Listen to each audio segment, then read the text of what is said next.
Hello students, I welcome you all to my channel Govind Soni Physics. It is the platform where you will get the concept of physics easily by studying the notes and imaging the scenario of the situation. तो सबसे पहले मैं आपको अपने आप से introduce करवा देता हूँ. मेरा नाम है Govind. I have done my graduation and post graduation from university of Delhi and I have qualified NET JRF exam with all India rank 127 and now currently pursuing my PhD from Guru Jambheshwar University of Science and Technology. तो भाई आज जो हम बात करेंगे इस lecture के अंदर वो बात करेंगे हम भाई सिलेबस डिस्कशन करेंगे फर्स्ट यूनिट का.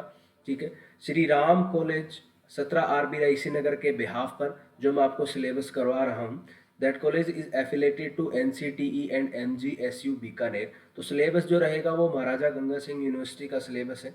किस कोर्स का है? BSc B.Ed second part physics की बात करेंगे. ठीक है, BSc B.Ed सेकेंड पार्ट में जो फिजिक्स का पोर्शन आता है उसके हम बात करने वाले हैं, उसका हम सिलेबस डिस्कशन करने वाले हैं और थोड़ा सा इस सिलेबस को टच करते हैं, शुरुआत करते हैं सिलेबस की कि इस सिलेबस के अंदर हमें क्या कुछ पढ़ना होगा. तो चलिए बात करते हैं सिलेबस फर्स्ट ऑफ ऑल कि पहली यूनिट के अंदर जो सिलेबस दिया है वो क्या है. तो आओ भाई यूनिट फर्स्ट के अंदर बात करते हैं. यूनिट फर्स्ट के अंदर सबसे पहला जो हमारा टॉपिक रहेगा that is Coulomb's law. Coulomb's law क्या है इसके बारे में आपने प्लस टू क्लास के अंदर हालांकि बेसिक्स पढ़ा है कि कोई दो पॉइंट चार्जेस है, उनके बीच में किस टाइप का फोर्स लगता है, वो फोर्स किस किन चीजों के ऊपर डिपेंड करता है. Will discuss about it in detail में हम इन चीजों को पढ़ेंगे. उसके बाद इसी से रिलेटेड जो टॉपिक है क्या, इलेक्ट्रिक फील्ड को फाइंड करना कि इलेक्ट्रिक फील्ड क्या होता है एक चार्ज के लिए, नॉर्मली एक पॉइंट चार्ज के लिए इलेक्ट्रिक फील्ड क्या होगा. ठीक है, नंबर ऑफ चार्जेस अगर है तो उनके लिए इलेक्ट्रिक फील्ड क्या होगा. अगर चार्ज यूनिफॉर्मली डिस्ट्रीब्यूटेड है, अलग अलग सिचुएशन हमें दी होती है कि किस सिचुएशन के अंदर, अगर कंसीडर करो कि अगर चार्ज कोई एक लाइन के ऊपर डिस्ट्रीब्यूटेड है या किसी सरफेस के ऊपर डिस्ट्रीब्यूटेड है या ऑल ओवर किसी वॉल्यूम के अंदर अगर चार्ज डिस्ट्रीब्यूटेड है और उसके लिए किसी एक पॉइंट के ऊपर हमें इलेक्ट्रिक फील्ड फाइंड करना है तो कैसे हम फाइंड करते हैं, क्या उसके डेरिवेशन होंगे, क्या उसका फॉर्मूला होंगे, वो बात करेंगे. ठीक है, नेक्स्ट जो लेक्चर रहेगा हमारा क्या होगा, डाइपोल के बारे में. भाई डाइपोल क्या होता है? भाई डाइपोल होता है कि सर एक जो पॉजिटिव चार्ज और इक्वल अमाउंट का ही नेगेटिव चार्ज अगर कुछ डिस्टेंस से सेपरेटेड कुछ दूरी के ऊपर है तो इस एक अरेंजमेंट को हम क्या बोलते हैं, डाइपोल. ठीक है ना. तो डाइपोल का मतलब क्या हुआ, दो टाइप के पोल, जबकि एक पॉजिटिव चार्ज और एक नेगेटिव चार्ज. तो क्या है कि एक जो चार्ज है उसको मैं एक मोनोपोल भी बोल सकता हूं, जैसे दो चार्ज के अरेंजमेंट को मैं एक डाइपोल बोल रहा हूं, ऐसे एक सिंगल चार्ज को क्या बोल सकता हूं मैं, मोनोपोल. क्या बोल सकता हूं, मोनोपोल. तो दो मोनोपोल से मिलकर बना होता है क्या, एक डाइपोल. दो मोनोपोल से मिलकर बना होता है एक डाइपोल. डाइपोल के बारे में आप स्टडी कर चुके हैं प्लस टू के केस में. ठीक है, डाइपोल के लिए इलेक्ट्रिक फील्ड फाइंड करना, डाइपोल के लिए पोटेंशियल फाइंड करना, ये सब आप कर चुके हैं. ठीक है ना.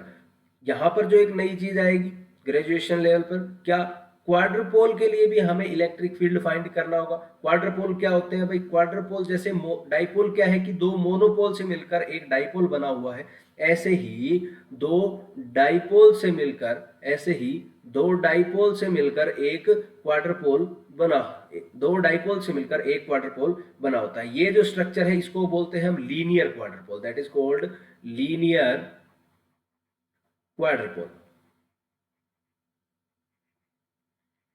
एक नॉन लीनियर क्वाड्रपोल भी होता है भाई, क्या, जो एक लाइन में अरेंज ना हो, जो डाइपोल एक लाइन में अरेंज ना हो, ऐसी स्ट्रक्चर को हम क्या बोलते हैं, नॉन लीनियर क्वाड्रपोल. तो लीनियर क्वाड्रपोल और नॉन लीनियर क्वाड्रपोल के लिए हमें फाइंड करना होगा क्या, इलेक्ट्रिक फील्ड, जो हम इस लेक्चर के अंदर देखेंगे. नेक्स्ट, जब हम इलेक्ट्रिक फील्ड की बात कर ही चुके हैं तो इलेक्ट्रिक फील्ड का हिंट आपको पहले से है. हम सिलेबस का जब डिस्कस करेंगे तो और अच्छे से इसके बारे में बात करेंगे. तो क्या है कि नेक्स्ट जो हमारा टॉपिक है वो क्या है, इलेक्ट्रोस्टैटिक फील्ड में अगर किसी चार्ज को मूव करना है तो उसको मूव करवाने के लिए आपको कितना वर्क डन करना होगा, work done on A charge in electrostatic field. जैसे एक सिंपल सा एग्जांपल देते हैं क्या, कि न्यूक्लियस के अंदर क्या है, प्रोटॉन है और न्यूट्रॉन है, जिसकी वजह से कि जिसके कारण एक फोर्स लग रहा है एटम के ऊपर. एटम मतलब एटम के अंदर जो बेसिकली इलेक्ट्रॉन्स है वो जो रिवॉल्व कर रहे हैं किसके अराउंड, एक न्यूक्लियस के अराउंड. एक न्यूक्लियस का राउंड, वो क्यों रिवॉल्व कर रहे हैं? इलेक्ट्रोस्टैटिक फोर्स के इन्फ्लुएंस में, ठीक है ना। तो उसको मूव करवाने के लिए, उसको एक कंप्लीट रिवोल्यूशन करवाने के लिए कितना अमाउंट ऑफ वर्क डन करना पड़ता है, उसकी हम बात करेंगे, ठीक है। तो यहाँ से हमारा ये कंसेप्ट क्लियर होगा, और इसी का जो आउटकम होगा, ये जो चीज फाइंड करेंगे, इसी का जो आउटकम होगा, वहां से हमको मिलता है कि conservative nature of electrostatic field, कि इलेक्ट्रोस्टैटिक फील्ड का conservative nature. Conservative nature means what? Conservative nature means कि इलेक्ट्रोस्टैटिक फील्ड में जो किसी चार्ज को मूव करवाने के लिए जो वर्क डन करना होता है, ठीक है, that is depend upon initial and final position, ठीक है, जिस एक पॉइंट से उठाकर और फाइनली जिस पॉइंट के ऊपर, ठीक है ना, जिस पे एक वो चार्ज मूव करके गया है किसी भी पाथ से, दैट डज नॉट मैटर, ठीक है ना। तो वो फोर्स क्या होगा? जो इलेक्ट्रोस्टैटिक फील्ड के अंदर जो फोर्स लगेगा चार्ज को मूव करवाने के लिए, तो वो जो फोर्स होगा that is conservative in nature. Conservative force कौन से होते हैं भाई? कंजर्वेटिव फोर्स वो होते हैं जो कि पाथ इंडिपेंडेंट होते हैं। पाथ इंडिपेंडेंट का मतलब क्या हुआ? पाथ इंडिपेंडेंट मतलब कि वो किसी भी पाथ से जाए, ठीक है, जो वर्क डन होगा that will B same. Does not matter कि आपने कौन सा पाथ फॉलो किया है, ठीक है, डज नॉट मैटर कि आपने कौन सा पाथ फॉलो किया है, सिर्फ डिपेंड किसके ऊपर करता है भाई? डिपेंड करता है भाई इनिशियल क्या पोजीशन है और फाइनल उसकी क्या पोजीशन है। इनिशियल और फाइनल पोजीशन के ऊपर डिपेंड करता है, that means it is conservative in nature, that means it is path independent. तो ये हम बात करेंगे हमारे नेक्स्ट लेक्चर के अंदर, ठीक है। तो उसके बाद आगे बढ़ते हैं भाई। आगे क्या है? Electric potential. इलेक्ट्रिक पोटेंशियल क्या होता है भाई? Electric potential amount of work done in bringing a unit positive charge from an infinite point two A point which lies in the electric field, ठीक है ना। एक इनफाइनाइट पॉइंट से किसी यूनिट पॉजिटिव चार्ज को एक ऐसे पॉइंट पर जहां पर इलेक्ट्रिक फील्ड है, ठीक है, उस पॉइंट तक लाने के लिए जो वर्क डन होगा that is called electric potential, ठीक है। अच्छे से डिस्कस करेंगे जब हमारा लेक्चर आएगा, ठीक है। तो ऊपर हमने बात की थी इलेक्ट्रिक फील्ड की, यहाँ हमने बात की है इलेक्ट्रिक पोटेंशियल। तो इसके अंदर हम ये भी फाइंड करेंगे कि इलेक्ट्रिक फील्ड और इलेक्ट्रिक पोटेंशियल का क्या रिलेशन है भाई, ठीक है। इस लेक्चर के अंदर इलेक्ट्रिक फील्ड और इलेक्ट्रिक पोटेंशियल का क्या रिलेशन है, काफी बार एग्जाम में क्वेश्चन आता है, ठीक है। The relation of electric field and electric potential. Next thing हम बात करेंगे क्या, कि जब भी किसी डाइपोल को यूनिफॉर्म इलेक्ट्रिक फील्ड में प्लेस किया जाए, जब भी किसी डाइपोल को यूनिफॉर्म इलेक्ट्रिक फील्ड में प्लेस किया जाए, ठीक है, यूनिफॉर्म इलेक्ट्रिक फील्ड को हम कैसे शो करते हैं भाई? फील्ड लाइंस की हेल्प से शो करते हैं। इक्वी डिस्टेंस, बराबर दूरी पर कुछ फील्ड लाइंस होती हैं, पैरेलल होती हैं, ठीक है ना। इसके अंदर जब एक डाइपोल को प्लेस किया जाए, डाइपोल क्या होता है भाई? एक नेगेटिव चार्ज एक पॉजिटिव चार्ज की अरेंजमेंट, ठीक है, इक्वल एंड अपोजिट नेगेटिव और पॉजिटिव चार्ज की एक अरेंजमेंट को हम क्या बोलते हैं? डाइपोल। और जब भी किसी डाइपोल को हम प्लेस करते हैं यूनिफॉर्म इलेक्ट्रिक फील्ड में, तो उसके ऊपर क्या टॉर्क लगता है, क्या उसकी एनर्जी होती है, पोटेंशियल एनर्जी क्या होगी, काइनेटिक एनर्जी क्या होगी, या फिर मैकेनिकल टोटल एनर्जी उसकी क्या होगी, इसके बारे में हम बात करेंगे नेक्स्ट लेक्चर के अंदर, ठीक है। तो उसके बाद जो हमारा स्टार्ट होता है that is what? Flux of electric field. Flux क्या होता है भाई? फ्लक्स, इलेक्ट्रिक फील्ड के बारे में बात किया, ठीक है। फ्लक्स क्या होता है? फ्लक्स होता है भाई number of field lines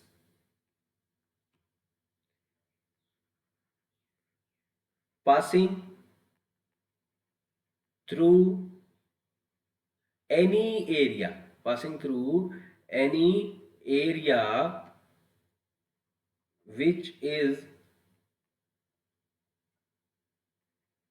held perpendicular to that area, perpendicular to the direction of electric field lines, ठीक है। कोई नई चीज नहीं है, इसके बारे में आप पहले डिस्कस कर चुके हैं कि इलेक्ट्रिक फ्लक्स क्या होता है, कि नंबर ऑफ फील्ड लाइंस जो किसी यूनिट एरिया में से पास हो, ठीक है, वो एरिया क्या हो? फील्ड लाइन की डायरेक्शन के क्या हो? परपेंडिकुलर। तो नंबर ऑफ फील्ड लाइन से हमें क्या पता चलता है? Flux, that is flux. तो ये क्या है, फ्लक्स की जब बात करेंगे तो हम इसके अंदर फ्लक्स के बारे में पहले भी देखा है कि प्लस टू क्लास के अंदर जैसे ही फ्लक्स इंट्रोड्यूस होता है उसके बाद एक लॉ आता है नॉर्मल सा, क्या, Gauss law, that is called Gauss law, जो कि क्या बोलता है कि E dot D S over a close surface is equal to what, q upon epsilon naught, q upon epsilon naught. Basically this is the mathematical form of Gauss law. ठीक है, ये Gauss law की क्या है, mathematical form है। अब ये कैसे आई है, कैसे इसको हमने डिराइव किया है, ये हम डिराइव करेंगे हमारे इस लेक्चर के अंदर, और इसकी क्या एप्लीकेशन है। ठीक है, एप्लीकेशन आप लोगों को पता है क्या, इलेक्ट्रिक फील्ड फाइंड कर सकते हैं हम गॉस लॉ की हेल्प से, एक अलग अलग सिचुएशन सिमेट्रिकल बॉडीज के लिए, जहां पर सिमेट्रिकल चार्ज डिस्ट्रीब्यूशन हो, लाइक स्फीयर है या सिलेंडर है या कोई यूनिफॉर्मली चार्ज लाइन है। ठीक है, इसी टॉपिक के अंदर हम बात करेंगे गॉसियन पिल बॉक्स, जो कि हमें क्या होता है कि एक नॉर्मली एक लाइन चार्ज डिस्ट्रीब्यूशन है उसके अराउंड एक स्ट्रक्चर लेना होता है। जब आता है टॉपिक तब बात करेंगे इसके बारे में। ठीक है, अच्छा टॉपिक है, समझेंगे। चलिए कंटिन्यू। नेक्स्ट क्या है, field at the surface of conductor, field at the surface of conductor. तो यहां हम बात करेंगे कि कंडक्टर के सरफेस के ऊपर इलेक्ट्रिक फील्ड कितना होता है। एक जो कोई कंडक्टिंग बॉडी है, ठीक है, जो कि चार्ज कंडक्ट करती है, इलेक्ट्रिसिटी कंडक्ट करती है, ठीक है, वो कंडक्टर क्या होता है और दूसरे मटेरियल जैसे कि इंसुलेटर और सेमीकंडक्टर से डिफरेंट कैसे है। ठीक है, और उसके सरफेस के ऊपर इलेक्ट्रिक फील्ड कितना होगा, ये सब हम बात करेंगे इस लेक्चर के अंदर। उसके बाद का जो लेक्चर होगा उसके अंदर हम बात करेंगे कैपेसिटर। कैपेसिटर क्या होता है, ऐसे मटेरियल, ऐसे ऑब्जेक्ट जो कि चार्ज को स्टोर कर सकते हो। ठीक है, ability to charge the store, तो उनको चार्ज, इन मटेरियल के चार्ज को स्टोर करने की कैपेसिटी क्या है, दैट इज कॉल्ड कैपेसिटेंस। ठीक है, और ऐसे मटेरियल्स, ऐसे जो ऑब्जेक्ट्स उनको हम बोलते हैं कैपेसिटर। अलग अलग टाइप के कैपेसिटर की बात करेंगे हम, जैसे कि पैरेलल प्लेट कैपेसिटर है या डिफरेंट स्फेरिकल कैपेसिटर है, तो वो इस चैप्टर के अंदर, इस लेक्चर के अंदर हम डिस्कस करेंगे। उसके बाद क्या है, electrostatic field energy. Electrostatic field आपको पता है, ठीक है, इलेक्ट्रोस्टैटिक फील्ड से फोर्स को फाइंड कर सकते हैं। फील्ड और फोर्स का रिलेशन जैसे कि F F अपॉन क्यू, ये कैसे आया है रिलेशन, इसके बारे में भी हम बात करेंगे। ठीक है, जब आपको इलेक्ट्रिक फील्ड का पता है तो फोर्स का पता है, और फोर्स से आप इलेक्ट्रिक फील्ड एनर्जी भी फाइंड कर सकते हैं। ठीक है, जो कि हम बात करेंगे हमारा जब ये चैप्टर आएगा। ठीक है, आगे बढ़ते हैं सिलेबस की तरफ, आगे बढ़ेंगे सिलेबस की तरफ। तो क्या होगा, नेक्स्ट जो टॉपिक है, force per unit area of the surface of conductor in electric field, कि भाई कोई भी कंडक्टर जब इलेक्ट्रिक फील्ड में है तो उसके ऊपर कितना force per unit area. Force per unit area को एक और नाम भी देते हैं हम, force per unit area. Force per unit area क्या होता है, प्रेशर होता है।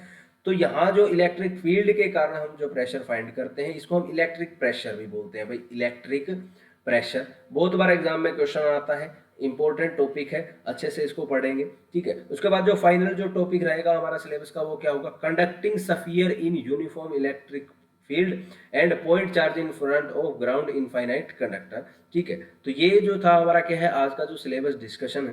ठीक है, तो सिलेबस हमें स्टार्ट करना है, सिलेबस हमें स्टार्ट करना है, जिसका कि पहला टॉपिक क्या है भाई, कूलम्ब्स लॉ। जिसका कि पहला टॉपिक क्या है, कूलम्ब्स लॉ। तो कूलम्ब्स लॉ को फाइंड करने से पहले हमें क्या पता होना चाहिए, बेसिकली चार्ज के बारे में पता होना चाहिए कि चार्ज क्या होता है, चार्ज क्या है, व्हाट इज दिस चार्ज।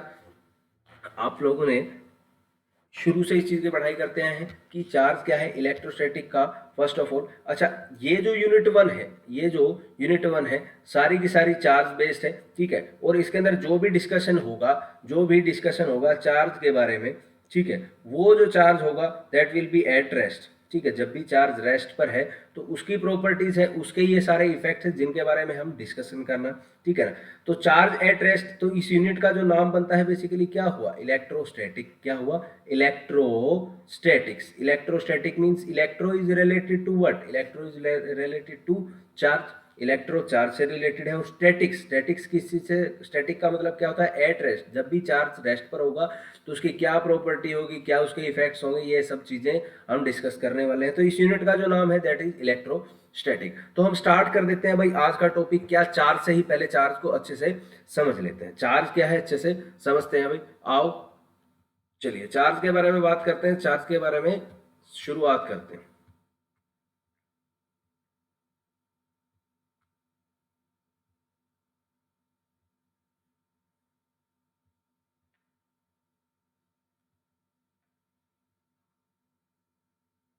हाँ जी, चार्ज। तो चार्ज क्या होता है भाई, चार्ज। चलिए, चार्ज क्या है? Charge is the property associated with matter. Charge is the property associated with what? Matter. Matter means पदार्थ। ठीक है, charge is the property associated with matter due to which it produce, जो कि produce भी करती है और एक्सपीरियंस भी करती है। क्या प्रोड्यूस और एक्सपीरियंस करती है भाई? Electrical and magnetic effect. तो चार्ज क्या है? किसी भी मैटर की, किसी भी मटेरियल बॉडी की वो प्रॉपर्टी है जो कि इलेक्ट्रिकल और मैग्नेटिक इफेक्ट्स को प्रोड्यूस भी करती है और उनको एक्सपीरियंस भी करती है। ठीक है ना? यहां से थोड़ा सा क्लियर नहीं हो, चीजों को अच्छे से समझते हैं। क्या? देखो, चार्ज के बारे में डिस्कस कर रहे हैं। चार्ज एक प्रॉपर्टी है, ठीक है ना? किसी भी बॉडी की क्या प्रॉपर्टी है जिसकी वजह से वो बॉडी इलेक्ट्रिकल और मैग्नेटिक इफेक्ट्स शो करती है। ठीक है, इलेक्ट्रिकल एंड मैग्नेटिक इफेक्ट या तो प्रोड्यूस करती है या फिर वो एक्सपीरियंस करती है। ठीक है, तो चार्ज हमें कैसे पता चलेगा कि किसी बॉडी के ऊपर चार्ज है या नहीं, और कैसे ये चार्ज आता है ये देखेंगे, और कितने टाइप का ये चार्ज होता है। ठीक है ना? जरा चीज को जरा समझते हैं, बेसिकली डीप में चलते हैं। क्या? हमें पता है कि मैटर की बात कर रहे हैं। ठीक है ना? मैटर की प्रॉपर्टी है। ठीक है, तो मैटर की ये प्रॉपर्टी है चार्ज। मैटर के ऊपर चार्ज आएगा कैसे? ठीक है ना? चलिए, matter, what is this matter? पदार्थ क्या होता है भाई? Everything is made up of matter. ठीक है, सिंपल से sentence, everything is made up of matter. शुरू से पढ़ते आ रहे कि सब कुछ पदार्थ से बना है, सब कुछ मैटर से बना है। और मैटर इज व्हाट? मैटर किससे मिलकर बना है भाई? Matter is made up of, matter is made up of atoms. ठीक है, everything is made up of matter, और खुद मैटर किससे मिलकर बना है? एटम और मॉलिक्यूल से। तो एटम की स्ट्रक्चर क्या होती है भाई? एटम की स्ट्रक्चर थोड़ा सा इमेज माइंड में अगर हो तो एटम के अंदर क्या होता है भाई? सेंटर के अंदर क्या होता है? न्यूक्लियस होता है, जिसके अंदर क्या होते हैं भाई? प्रोटॉन और न्यूट्रॉन। जिसके अंदर क्या होते हैं? प्रोटॉन और nucleus. This is nucleus. Nucleus के अंदर क्या है? प्रोटॉन और न्यूट्रॉन। और इस न्यूक्लियस के बाहर, इस न्यूक्लियस के बाहर कुछ इलेक्ट्रॉन जो कि ऑर्बिट में रिवॉल्व करते रहते हैं। कुछ इलेक्ट्रॉन जो कि ऑर्बिट में रिवॉल्व करते हैं। ठीक है, इस स्ट्रक्चर को हम क्या बोलते हैं? एटम। स्ट्रक्चर को हम क्या बोलते हैं भाई? एटम। और एटम के अंदर क्या होता है कि भाई जितने न्यूक्लियस के अंदर ये प्रोटॉन है, जितने न्यूक्लियस के अंदर ये प्रोटॉन है, उतने ही नंबर ऑफ इलेक्ट्रॉन्स उसके बाहर रिवॉल्व कर रहे हैं। ठीक है,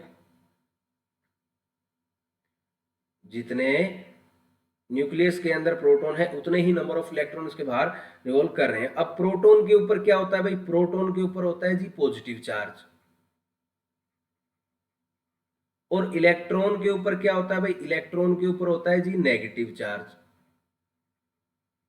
इलेक्ट्रॉन के ऊपर क्या होता है? Negative charge. और जो हमारे न्यूट्रॉन्स है जो कि न्यूक्लियस के अंदर होते हैं, न्यूट्रॉन क्या होते हैं भाई? न्यूट्रल होते हैं, जिनके ऊपर कोई चार्ज नहीं होता है, जिनके ऊपर कोई चार्ज नहीं होता है। तो बेसिकली अब मैटर क्या है? इन एटम से मिलकर बना है, और एटम के अंदर जितने बाहर इलेक्ट्रॉन रिवॉल्व कर रहे हैं न्यूक्लियस के अंदर, उतने ही प्रोटॉन है। और प्रोटॉन के ऊपर पॉजिटिव चार्ज है, इलेक्ट्रॉन के ऊपर नेगेटिव चार्ज।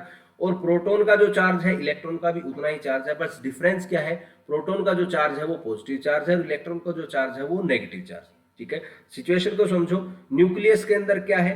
प्रोटॉन है जिसके ऊपर की पॉजिटिव चार्ज है, उसके बाद उतने ही इलेक्ट्रॉन है जिसका की क्या है? नेगेटिव चार्ज है। तो ऑल ओवर होल, अगर कंप्लीट इस एटम को मैं देखता हूं तो वो क्या हुआ? Neutral. Whole as a whole, जो कंप्लीट एटम होगा दैट विल बी क्या होगा? न्यूट्रल। ठीक है, उसके ऊपर कोई चार्ज नहीं है। ठीक है, उसके ऊपर कोई चार्ज नहीं है। ठीक है, अब सिचुएशन को समझो कि ये जो सबसे बाहर जो इलेक्ट्रॉन होते हैं इनको हम बोलते हैं वैलेंस इलेक्ट्रॉन। जो सबसे आउटर मोस्ट ऑर्बिट के अंदर जो इलेक्ट्रॉन होंगे इनको हम क्या बोलते हैं भाई? Valence electron. ठीक है ना? तो जिस वैलेंस इलेक्ट्रॉन के अंदर, जिस एटम के अंदर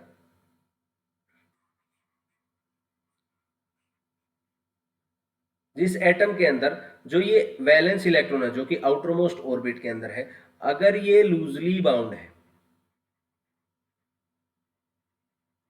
अगर ये लूजली बाउंड है, ज्यादा टाइटली बाउंड नहीं है, अच्छे से बॉन्डिंग नहीं है इनकी इस न्यूक्लियस के साथ, तो ऐसे एटम्स जो होंगे वो कैसे होंगे? वो एक कंडक्टर के होंगे।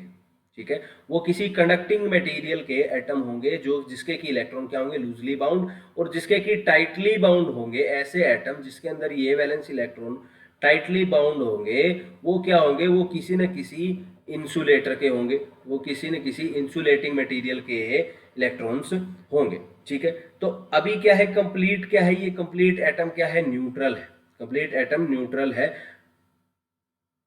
इसके ऊपर कोई चार्ज नहीं है, और ऐसे ही एटम से मिलकर मेरा मैटर बना होता है। तो मैटर के ऊपर चार्ज आया कहां से, जब ये एटम ही न्यूट्रल है और इन्हीं से मिलकर जो मटेरियल बॉडी है, कोई भी मटेरियल बॉडी, लाइक ये पेन है या फिर आपके हाथ में जो फोन है या जिस भी डिवाइस के ऊपर आप वीडियो देख रहे हैं, जिस चेयर के ऊपर आप बैठे हैं, वो सब क्या है, मैटर का पार्ट है। ठीक है, और वो मैटर इस टाइप के एटम से मिलकर बना होता है जो कि क्या है, न्यूट्रल। तो उनके ऊपर चार्ज आया कैसे, अब देखो सिचुएशन क्या है कि अगर इस एटम से ये इलेक्ट्रॉन बाहर निकल जाए, ठीक है, अगर ये इलेक्ट्रॉन इस एटम से जो कि न्यूट्रल है, अगर ये इलेक्ट्रॉन बाहर निकल जाए, तो जो पहले इसकी न्यूट्रल कॉन्फ़िगरेशन थी उससे एक इलेक्ट्रॉन क्या हो गया भाई, कम हो गया, एक इलेक्ट्रॉन क्या हो गया, कम हो गया। कम होने का मतलब क्या हो गया भाई, डेफिशिएंसी ऑफ इलेक्ट्रॉन। कम होने का मतलब क्या हुआ, deficiency of electron, deficiency of electron. इसके अंदर एक इलेक्ट्रॉन की क्या हो गई है भाई, कमी हो गई है। ठीक है, ये जो डेफिशिएंसी ऑफ इलेक्ट्रॉन है, इसी को हम बोलते हैं कि एटम के ऊपर कैसा चार्ज आ गया भाई, पॉजिटिव चार्ज। ठीक है ना, तो किसी भी मैटर से, किसी भी मैटर के एटम से अगर इलेक्ट्रॉन बाहर निकलते हैं तो उसके अंदर क्या हो जाता है, डेफिशिएंसी ऑफ इलेक्ट्रॉन, इलेक्ट्रॉन की कमी हो जाती है, और ऐसी सिचुएशन के अंदर उस मटेरियल बॉडी के ऊपर क्या आ जाता है, पॉजिटिव चार्ज। तो क्या आता है, पॉजिटिव चार्ज। इसी तरीके से अगर नेगेटिव चार्ज का कंसेप्ट हमें देखना है, तो नेगेटिव चार्ज के केस के अंदर क्या होगा कि न्यूट्रल कॉन्फ़िगरेशन के अंदर जितने भी इलेक्ट्रॉन्स हैं, अगर यहाँ पर मैं किसी तरीके से एक इलेक्ट्रॉन और ऐड करवा दूं, अगर एक इलेक्ट्रॉन और यहाँ पर ऐड करवा दूं, तो यहाँ पर क्या होगा, न्यूट्रल कॉन्फ़िगरेशन के मुकाबले एक इलेक्ट्रॉन क्या हो गया भाई, ज्यादा हो गया। अभी एक इलेक्ट्रॉन क्या हो गया भाई, ज्यादा। ज्यादा होने का मतलब क्या हुआ भाई, एक्सेस ऑफ इलेक्ट्रॉन हुआ। एक्सेस ऑफ इलेक्ट्रॉन, जब भी किसी मटेरियल बॉडी में न्यूट्रल कॉन्फ़िगरेशन के मुकाबले एक्सेस ऑफ इलेक्ट्रॉन हो जाएंगे, तब उस बॉडी के ऊपर कैसा चार्ज आ जाएगा भाई, नेगेटिव चार्ज। तब उस बॉडी के ऊपर कैसा आ जाएगा भाई, चार्ज, नेगेटिव चार्ज। तो जो एक्सेस ऑफ चार्ज है और डेफिशिएंसी ऑफ चार्ज है, चार्ज की कमी और चार्ज की जो अधिकता है, सॉरी, इलेक्ट्रॉन की कमी और इलेक्ट्रॉन की अधिकता है, वही किसी मटेरियल बॉडी में मैटर के अंदर चार्ज के कंसेप्ट को बताता है। ठीक है, तो एक्सेस ऑफ इलेक्ट्रॉन का मतलब क्या होगा भाई, नेगेटिव चार्ज, और डेफिशिएंसी ऑफ इलेक्ट्रॉन का मतलब क्या होगा भाई, पॉजिटिव चार्ज। ठीक है, तो इस तरीके से किसी बॉडी के ऊपर चार्ज आता है। ठीक है, तो ये जो चार्ज है ये क्या है, उस मटेरियल बॉडी की प्रॉपर्टी है, जो कि क्या करता है, that property associated with matter due to which, जिसकी वजह से क्या होता है कि बॉडी प्रोड्यूस करती है या एक्सपीरियंस करती है, क्या प्रोड्यूस या एक्सपीरियंस करती है, इलेक्ट्रिकल और मैग्नेटिक इफेक्ट, इलेक्ट्रिकल और मैग्नेटिक इफेक्ट। और आपको पता है कि हमारा जो चैप्टर है उसका नाम क्या है, इलेक्ट्रोस्टैटिक। इलेक्ट्रोस्टैटिक, इलेक्ट्रो का मतलब क्या है, चार्ज एट रेस्ट। ठीक है, तो इलेक्ट्रोस्टैटिक के अंदर हम क्या पढ़ते हैं भाई, इलेक्ट्रिकल इफेक्ट। यही जो चार्ज है, जिस चार्ज की अभी हमने बात की है, जो किसी बॉडी की प्रॉपर्टी है, वो चार्ज जब रेस्ट पर होगा तो उसके क्या इलेक्ट्रिकल इफेक्ट्स होंगे, उन चीज की जो स्टडी है, that is called electrostatic, that is called electrostatic. ठीक है, तो ये हमारे सब्जेक्ट को, हमारे चैप्टर 1 को इंट्रोड्यूस किया है जस्ट हमने। ठीक है, हमने ऑलरेडी ये बात की है कि एक्सेस और डेफिशिएंसी ऑफ जो इलेक्ट्रॉन होंगे, वही क्या है, कंसेप्ट ऑफ चार्ज को बताएंगे। एक्सेस ऑफ इलेक्ट्रॉन्स का मतलब क्या हुआ, एक्सेस ऑफ इलेक्ट्रॉन्स का मतलब हुआ भाई positive charge, sorry, negative charge. अगर किसी बॉडी के अंदर न्यूट्रल कॉन्फ़िगरेशन के मुकाबले एक्सेस ऑफ इलेक्ट्रॉन हो जाए, नंबर ऑफ इलेक्ट्रॉन ज्यादा हो जाए न्यूट्रल कॉन्फ़िगरेशन के मुकाबले, तो that will B, body will be negatively charge. और डेफिशिएंसी ऑफ इलेक्ट्रॉन, इलेक्ट्रॉन की कमी हो जाए अगर न्यूट्रल कॉन्फ़िगरेशन के मुकाबले, तो जो बॉडी के ऊपर चार्ज होगा वो कैसा होगा, that will B positive charge, that will B positive charge. ठीक है, चलिए, तो यहां पर लिखा हुआ है साफ साफ क्या,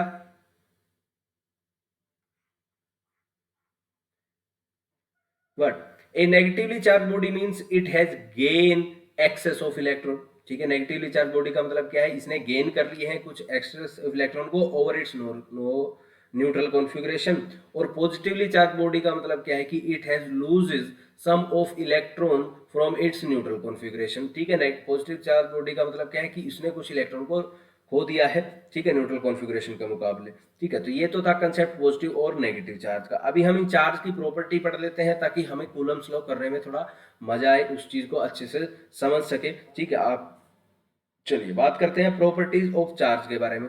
फर्स्ट ऑफ ऑल, जो चार्ज की एसआई यूनिट है, चार्ज इज ए, ठीक है, चार्ज क्या है, एक फिजिकल क्वांटिटी है। कैसी फिजिकल क्वांटिटी है भाई, याद करो प्लस वन क्लास में आपने दो टाइप की फिजिकल क्वांटिटी देखी थी। एक होता है फंडामेंटल फिजिकल क्वांटिटी, एक होता है डिराइव फिजिकल क्वांटिटी। तो फंडामेंटल फिजिकल क्वांटिटी तो क्या होती है, सात होती है, जिसके अंदर चार्ज इंक्लूड नहीं होता। तो ऑब्वियसली चार्ज क्या हुआ, चार्ज क्या हुआ, charge is a derive physical quantity.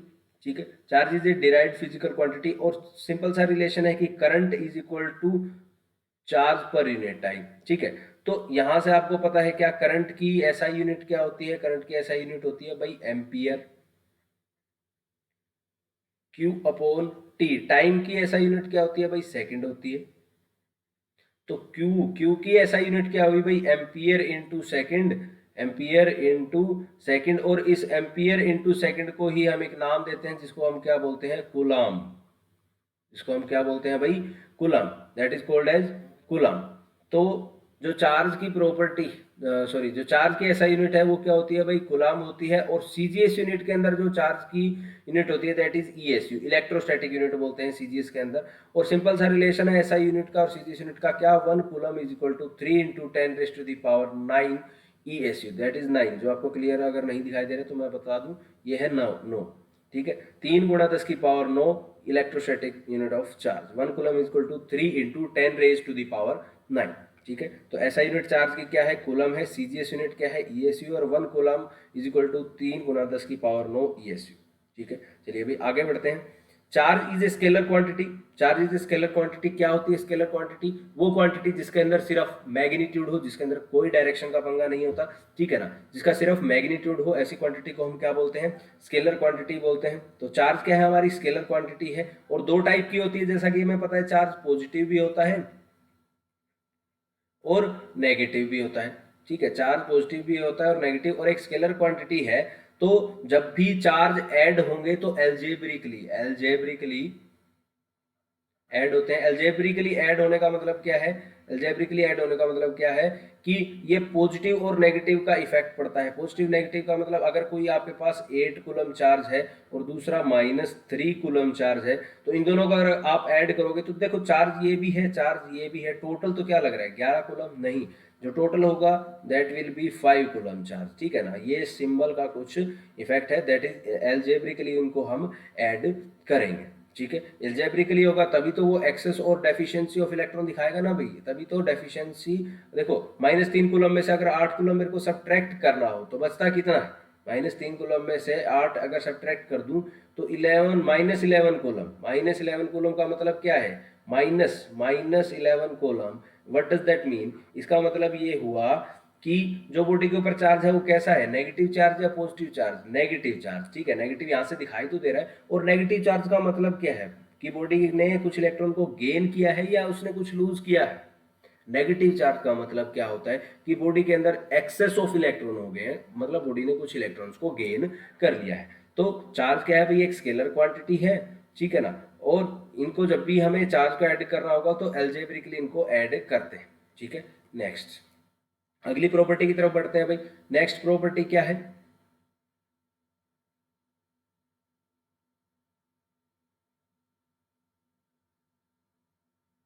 Next property के बारे में बात करते हैं भाई। एक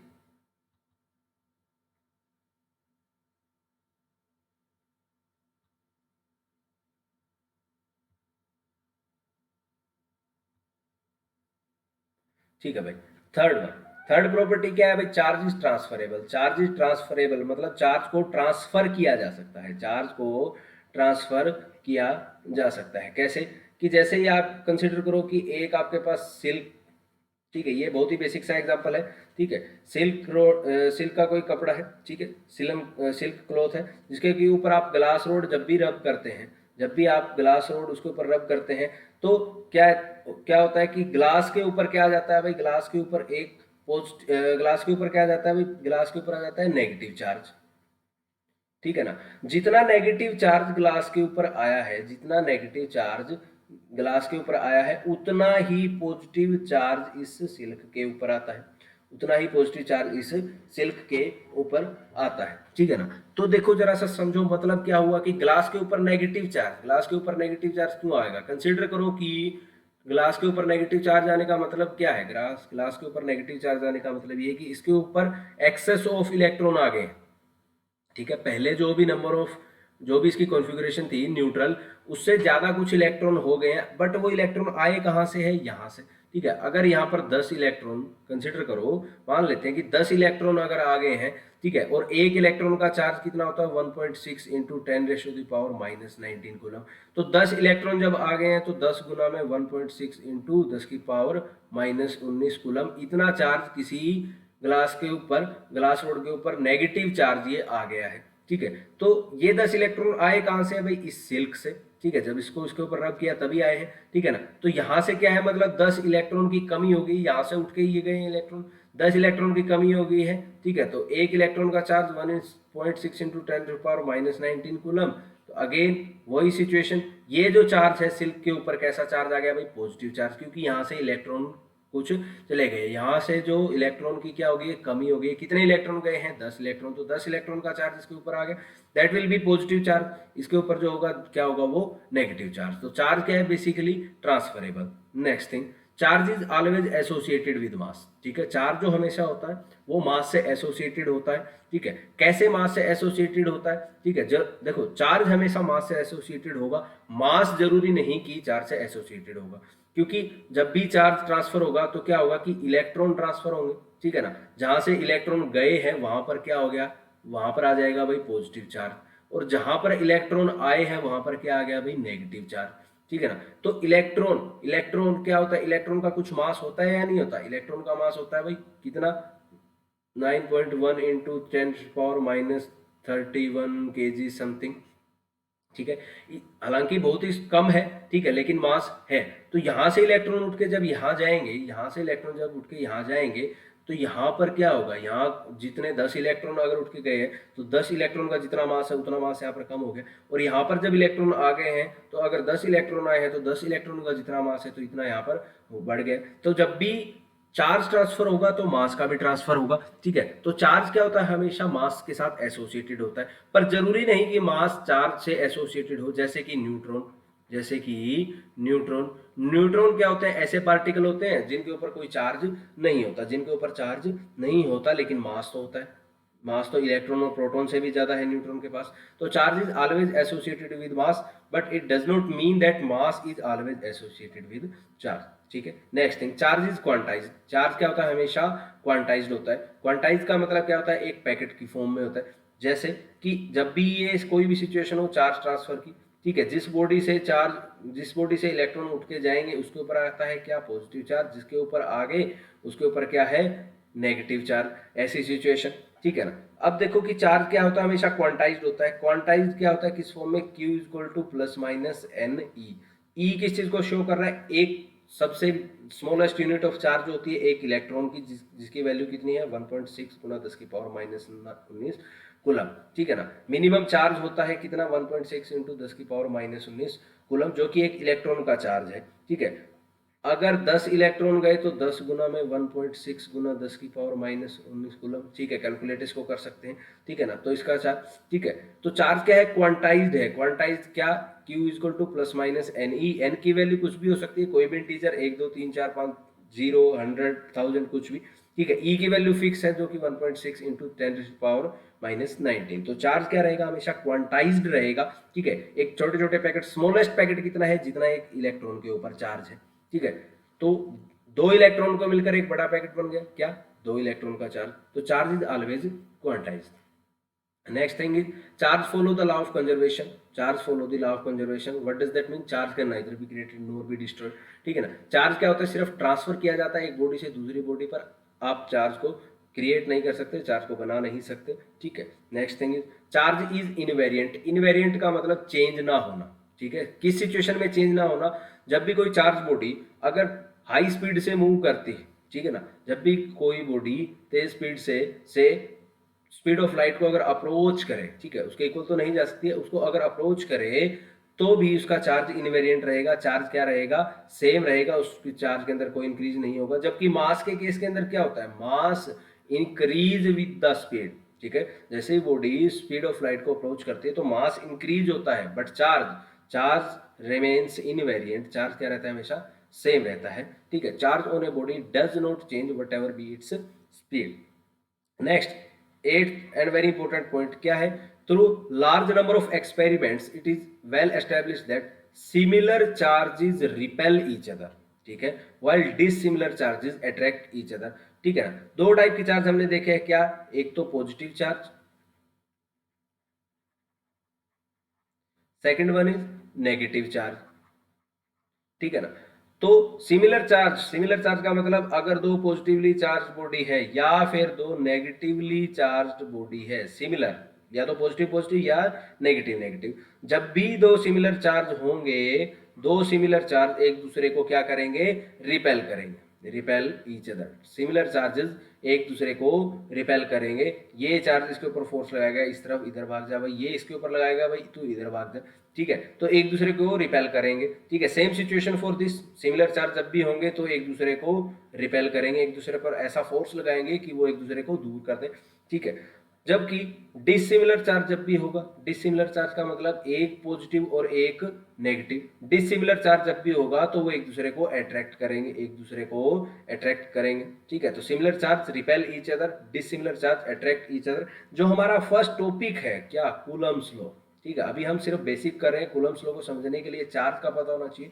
कूलम्ब्स लॉ के अंदर हम इसी चीज के बारे में बात करेंगे। ये जो हमने देखा कि similar charge repel each other and similar charge attract each other, ठीक है ना। तो ऑब्वियस सी बात है कि रिपेल करना या अट्रैक्ट करना मतलब क्या है कि एक दूसरे के ऊपर फोर्स लगाएंगे, ठीक है, एक दूसरे के ऊपर फोर्स लगाएंगे तभी तो वो एक दूसरे को रिपेल या अट्रैक्ट कर सकते हैं।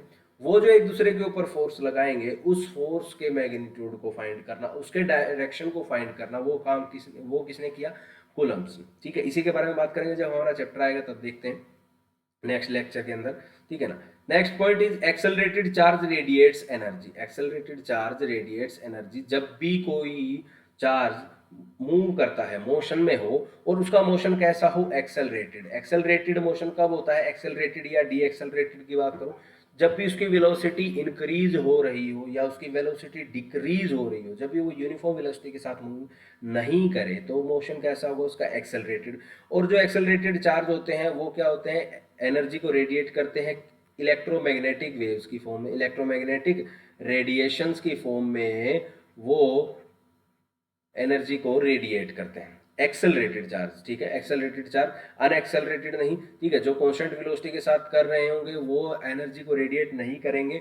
वो चार्ज जो कि एक्सेलरेटेड कर रहे हो, एक्सेलरेटेड का मतलब या तो उनकी वेलोसिटी बढ़ रही हो या उनकी वेलोसिटी घट रही हो, डी एक्सेलरेटेड, तो इस सिचुएशन के अंदर क्या होते हैं, वो एनर्जी को रेडिएट करते हैं। Next thing is charge resides on the outer surface of conductor, ठीक है ना। बिकॉज इस चैप्टर इस जो हमारा फर्स्ट यूनिट है जिसका सिलेबस का डिस्कस हमने आज किया है, इसके अंदर हम कंडक्टर के ऊपर इलेक्ट्रिक फील्ड की बात कर रहे हैं, कंडक्टर के केसेस देखेंगे कि कंडक्टर के लिए सिचुएशन क्या होती है।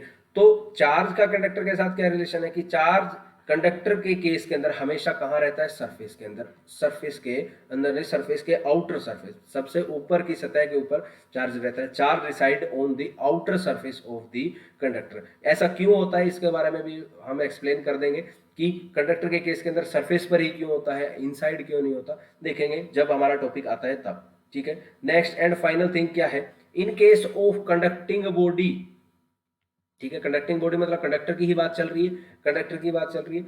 In case of conducting body no doubt charge reside on the outer surface, ठीक है जी, आउटर सरफेस पर रहता है, but the distribution of charge is not uniform. Charge का जो डिस्ट्रीब्यूशन है वो यूनिफॉर्म नहीं है। चार्ज का डिस्ट्रीब्यूशन यूनिफॉर्म नहीं होने का मतलब क्या है, कहीं पर अमाउंट ऑफ चार्ज ज्यादा है, कहीं पर अमाउंट ऑफ चार्ज कम है, कहीं पर चार्ज पर यूनिट एरिया ज्यादा है, कहीं पर चार्ज पर यूनिट एरिया कम है। अगर लेंथ पर है तो कहीं पर चार्ज पर यूनिट लेंथ कम हुआ, चार्ज पर यूनिट लेंथ ज़्यादा हुआ। तो क्या है कि अलग अलग होता है, डिपेंड करता है कि उसकी सिमेट्री कैसी है, वो बॉडी जिसके ऊपर चार्ज है वो बॉडी का स्ट्रक्चर कैसे है। तो चार्ज डेंसिटी क्या होता है, नॉट यूनिफॉर्म, हर जगह सेम हो ऐसा कोई जरूरी नहीं होता, ठीक है। तो ये क्या था, चार्ज और चार्ज के बारे में कुछ प्रॉपर्टी, चार्ज की कुछ प्रॉपर्टी, ताकि हमारे लिए हेल्पफुल हो उसके, किस केस में हेल्पफुल हो उसके, कूलम्स लॉ को स्टडी करने के अंदर। ठीक है, तो ये हमारा क्या था, सिर्फ बेसिकली अगर देखो तो ये क्या है, जस्ट एक सिलेबस का डिस्कशन है और एक इंट्रोडक्शन दिया है हमने, एक स्टार्टिंग किया है हमारे सिलेबस की। अगला जो हमारा लेक्चर होगा वो क्या होगा, कूलम्स लॉ के बारे में बात करेंगे। बेसिकली कूलम्स लॉ के अच्छे से एक्सप्लेन करना है, हर पॉइंट टू पॉइंट। ठीक है, एंड एट दी और ग्रेजुएशन लेवल के अकॉर्डिंग हमें देखना होगा उसको। तो आज के लिए भाई थैंक यू। आई होप आप सबको ये चीज़ें समझ में आ रही होंगी। ठीक है ना। तो क्या है कि हमें सारा सिलेबस कवर करना हो तो हमें जल्दी से फटाफट से लेक्चर मैं आपके लिए बनाता रहूँगा। ठीक है, और आप वीडियोस को देखते रहें। अच्छा, साथ साथ आपसे रिक्वेस्ट है कि चैनल को भी सब्सक्राइब कर दें। ठीक है, चलिए, थैंक यू भाई।